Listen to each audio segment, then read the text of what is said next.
చిన్నదమ్మా మార్చుకోండి. అందుకే కదా బిగ్ బాస్ హౌస్.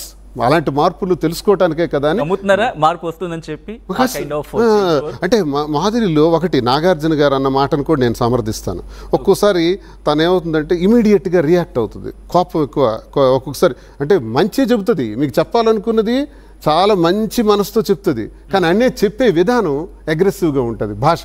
ఆ అగ్రెసివ్గా ఉండేటప్పుడు మీరు ఏదైనా అనుకుంటారు ఆమె గురించి.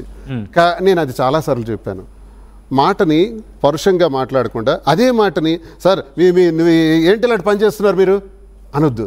ఏంటి సార్ ఇలాంటి పని చేశారు మీరు, అలా చేస్తుంటే బాగుండు కదా అని అంటే ఇది కన్విన్స్ అవుతాడు అవతల వ్యక్తి. ఏంటి ఇలా మీరు చేస్తున్నారంటే కన్విన్స్ కారు. అంటే ఇంట్లో కూడా ఇలాగే ఉంటారా? ఇంట్లో ఇలా ఉంటుంది, ఇంట్లో ఇలాగే ఉంటారు.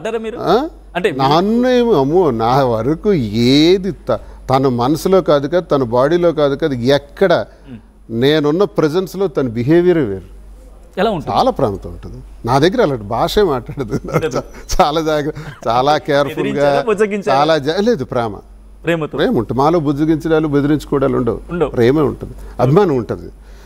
ఆ ప్రేమాభిమానాలతోనే నాతో మాట్లాడుతుంది, నాతో ఎప్పుడు కూడా అలాగే ఉంటుంది తప్ప. నాకు మాట గుర్తొచ్చింది, సారీ దీనికి మీరు సమాధానం ఒకవేళ మీకు అబ్జెక్షన్ అయితే చెప్పద్దు. ఆ డిస్కషన్ ఏదో వచ్చినప్పుడు మీరు రొమాంటిక్కా శ్రీనివాస్ రొమాంటిక్కా అంటే ఎవరు రొమాంటిక్ మీ ఇద్దరిలో? నేనే రొమాంటిక్. లేకపోతే 60 yearsలో ఆ మాత్రం బాడీని ఇలా ఫిజిక్ పెట్టుకున్నాం అంటే రొమాంటిక్ అంటే it's not in wrong sense. అదే అర్థం చేసుకునే వాళ్ళు గుడ్ సెన్స్. రొమాంటిక్ మీన్స్ అది బ్యాడ్ వర్డ్ ఏం కాదు. అది అందంగా కనబడటం, గ్లామరస్గా కనబడటం, మంచిగా మాట్లాడటం, అట్రాక్ట్ చేయడం, ఆకర్షణీయంగా ఉండటం, దిస్ ఆర్ ఆల్ రొమాంటిక్. అంతేగాని దీన్ని ఏదో తప్పుడు పదంగా బూతు పదంగా అర్థం కాని ట్రాలర్స్ గళ్ళు ఉంటారు కదా, ఏదో మాట్లాడుతారు, వాళ్ళకి అర్థం కాదు, భాష తెలియదు, అర్థం కాదు. అదొక టీం, అంతే, వాళ్ళ టీం వేరే. ఓకే, అక్కడి నుంచి శ్రీజాకి ఇప్పుడు అప్పుడే అడుగు పెట్టారు. అడుగు పెట్టిన తర్వాత పోనీ ఆఫ్ కోర్స్ మీరు చూసుండొచ్చు కాక, బట్ ఇన్ హౌస్కి వెళ్ళిన తర్వాత వేరే ఉంటుంది కదా, ఎందుకు వెళ్ళిన వెంటనే శ్రీజ మీద అలా పడిపోవడం? ఆమె పడిపోలే, ఇది మీరు గమనించాలి. పేరు గురించి తప్పే ఉంది, పేరు గురించి. శ్రీజ మంచి పిల్ల, పాప బాగా ఆడింది, నాకు ఇష్టమే. శ్రీజ ఆట బాగుంది, ఉండుంటే బాగుండండి అమ్మాయి, ఉండుంటే నాకు తెలిసి టాప్ 5కి వెళ్ళి ఉండండి. నాకు తెలుసు వాళ్ళు వైజాగ్ టాప్ 5కి వెళ్ళి ఉండేవాళ్ళు, కానీ ఏంటో ఫ్యామిలీ పరిచయం అంటే ఎట్లా లేదు. వాళ్ళ డిపార్ట్మెంట్లో గవర్నమెంట్ దీనిలో విశాఖపట్నంలో కార్పొరేషన్లో ఇందులో పనిచేస్తున్నారు. వాళ్ళకి తెలుసు అమ్మాయి అంటే వినటం, ఇల్లు అవి తెలుసు నాకు. ఓకే, పాప బాగా చేస్తుంది, టాప్ 5లోకి వెళ్తుంది అనుకున్నాను నేను. అసలు ఆ రోజు వి డిడ్ంట్ ఎక్స్పెక్ట్ ఆమె ఎలిమినేషన్ అన్నది. కానీ ఇలాంటివే సార్ చిన్న చిన్న బిగ్ బాస్లో నేర్చుకోవాల్సినవి ఏంటంటే, ఇప్పుడు మాధురి ఎంటర్ అవ్వగానే ఏం జరిగింది ఆ రోజు, అందరూ లేచి నిలబడి ఏంట్రా బాబు పవర్ బాక్స్ వచ్చింది ఏంటి, అమ్మో చూస్తే భయం వేస్తుందంటే ఇమాన్యుయల్ కిచెన్ రూమ్ దగ్గరికి వెళ్ళి ముఖం తుడుచుకుంటున్నాడు. అక్కడే ఉన్న తనుజేమో ధైర్యం తెచ్చుకో లెంపలు వేసుకుంటుంది. మనం భయపడిపోకూడదు అని మాధురిని చూడంగానే వాళ్ళు ఎక్కడో ఇప్పుడు అదర్ స్టేట్స్ కాదు నేను ప్రిపేర్ చేసి పంపించటం కన్నా హౌస్లోకి ఎంటర్ అయ్యేటప్పటికి ఎవరు వస్తారో కూడా వాళ్ళకి తెలియదు కదా. తెలియని పరిస్థితుల్లో వాళ్ళు ఆశ్చర్యపోయినారు. తెలియకపోవచ్చు, బట్ మీరు ఎలా ప్రిపేర్ చేసి పంపించారు? మేమైతే స్ట్రైట్ ఇంట్లో ఎలా ఉంటే అలా ఉండు, no action, no pretensions, be as you are. నువ్వు ఎలా ఉంటావు అలాగే ఉండు. ఎవడైనా సరే ఎవడైనా ఖాతరు చేయొద్దు. మనకి ఆఖరికి కప్పు కొట్టుకొని రావాలన్నటువంటిది టార్గెట్ కాదు, మార్క్ వేసుకొని రావాలి. రైట్, అది 1 వీక్. మళ్ళీ చెప్తున్నా, బిగ్ బాస్లోకి ఎవడో ట్రాలర్స్ చెప్తున్నారు వచ్చే వారం మాధురి అవుట్, మాధురికి దబిడే నాగార్జున. అరే మీ సొల్లంతా మేము వినం, మాధురి ఒక్కరోజున్నా మాకు చాలు. ఒక్కరోజున్నా సరే మార్క్ వేసుకొని వస్తాం బయటికి, అంతే తప్ప గెలిచామా లేదా, గెలుపు ఓటం అనేది ప్రజాభిప్రాయం, దైవాధీనం, అది మనం అది నిర్ణయించలేం. 700 మందికి పైగా లైవ్ వాచ్ చేస్తున్నారు. It's not and normal number, huge number. 700 మంది లైవ్ వాచ్ చేస్తున్నారంటే అర్థం చేసుకోవచ్చు. అందుకే పబ్లిక్ నుంచి ఒపీనియన్ తీసుకునే ప్రయత్నం ఇప్పుడు మనం బాగా ఇది కదా హైలైట్. సో చూద్దాం ఎటువంటి రెస్పాన్స్ వస్తుంది అనేది. బట్ ఐ హోప్ ఎటువంటి రెస్పాన్స్ వచ్చినా మీరు సమాధానం ఇస్తారని చెప్పి ఐఎమ్ రెడీ.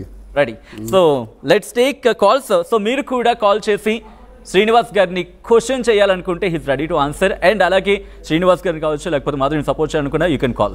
సో నెంబర్ 04069316645, 0406931 6655 ఈ 2 నెంబర్లు కింద మీకు డిస్ప్లే అవుతున్నాయి. ఆ డిస్ప్లే నెంబర్ కాల్ చేయండి. అండ్ శ్రీనివాస్ గారితో మాట్లాడండి. స్ట్రాటజీ గురించి మాట్లాడతారా, క్వశ్చన్ చేస్తారా, బట్ కాస్త అభ్యంతరకరమైన భాష కాకుండా కాస్త నీట్గా అడిగే ప్రయత్నం చేయండి.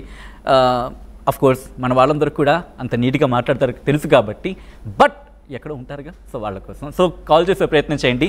అండ్ శ్రీనివాస్ గారు, ఇంకొక సీరియస్ క్వశ్చన్. బిగ్ బాస్ హౌస్కి సంబంధించి పొలిటీషియన్స్ ప్రముఖంగా సిపిఐ నారాయణ ఎప్పటి నుంచో ఫైట్ చేస్తున్నారు. అదొక సా డాష్ డాష్ కొంప, లకారం ఉపయోగించి డాష్ డాష్ కొంప అని అర్థం వచ్చేలా ఆయన చేసిన వ్యాఖ్యలు అంటూ సోషల్ మీడియాలో ట్రోల్ అవుతున్నాయి. నారాయణరావు అంటే చికెన్ నారాయణరావునా? సిపిఐ నారాయణ. నేనైతే చికెన్ నారాయణరావు అంటాను. వయసుకు తగిన మాట్లాడాలండి మీరు. నారాయణరావు నాకు తెలియని వ్యక్తి కాదైనా. మీరు లా కొంప సిగ్గుందా మాట్లాడటానికి? మీరేంటి అంత నిజాయితీ పొరలా? కాకరాపల్లిలో సంతబొమ్మాళి మండలంలో 35 గ్రామాలని కలుపుకొని ఒక పెద్ద ఉద్యమం నడిపించిన నేపథ్యం నాది. ఆ ఉద్యమం నడిపించినప్పుడు అన్ని రాజకీయ పార్టీలు అందరు నాయకులు ఒకవైపు అయితే నేను ఒక్కడనే ప్రజల వైపు ఉండి పోలీస్ తూటాలకు ఎదురెళ్ళి జైలుకి వెళ్ళి జైల్లో ఉండి 1600 మందితో జైలు జీవితం గడిపిన నేను కనీసం 7 సంవత్సరాలు ఒక యుద్ధమే చేశాం. అందులో 3 చనిపోయారు పోలీస్ కాల్పుల్లో. ఆ సమయంలో నారాయణరావు అక్కడికి వచ్చారు. మా పోరాటం జరుగుతున్న టైంలో ఇంచుమించు 2010 అట 11 టైంలో వచ్చి చాలా ఫోర్స్ఫుల్గా వెళ్ళి ఈస్ట్ కోస్ట్ థర్మల్ ప్లాంట్ తలకి గేట్ని కాలుతో తన్నారు. మేమందరం నమ్మాం, ఓ నారాయణరావు మాతో ఉంటాడు అనుకుని. అంతే కట్ చేస్తే ఆ రోజు తర్వాత మళ్ళీ కనపడలే నారాయణరావు. ఫైనాన్స్ మీలా మేము అమ్ముడు పోలా, మళ్ళీ మీరు రాలేకపోయారు. కానీ నేను అదే ఉద్యమంలో ఉండి ఆఖరి రోజు వరకు ఉండి ఆ ప్లాంట్ని తరిమి కొట్టి కేంద్రమే దిగొచ్చేటట్టు ఉద్యమాన్ని చేసి చరిత్రలో నిలిచిపోయే విధంగా మేము పనిచేసాం. నాకు ఇస్తామనుకున్నారు డబ్బులు.